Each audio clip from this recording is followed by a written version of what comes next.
কনকনে শীতের মধ্যে বর্ষণ, একে জাঁকিয়ে ঠান্ডা, তার উপর বৃষ্টি জঙ্গলমহল জুড়ে। সকাল থেকে একটানা বৃষ্টিতে নাজেহাল অবস্থা সাধারণ মানুষের। ঝাড়গ্রাম জেলার বিভিন্ন জায়গায় সকাল থেকে শুরু হয়েছে ঝিরিঝিরি বৃষ্টিপাত। একে কয়েকদিন ধরে জাঁকিয়ে শীত পড়েছে ঝাড়গ্রামে। তার উপর অসমের এই বৃষ্টি যেন কাল হয়ে দাঁড়ালো সাধারণ মানুষের কাছে।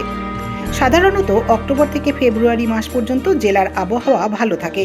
সকালের দিকে মিঠে রোদ, বেলা পড়লেই শীতের হালকা শিরশিরানি এই সময়ের অন্যতম চেনা ছবি। ঘূর্ণাবর্তের জেরে গত দুদিন ধরে আকাশ মেঘলা রয়েছে দক্ষিণবঙ্গে, বৃষ্টিও চলছে।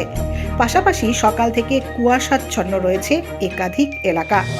আবহাওয়া দপ্তরের পূর্বাভাস অনুযায়ী আজ ও কাল বৃষ্টি চলবে দক্ষিণবঙ্গের বিভিন্ন জেলায়।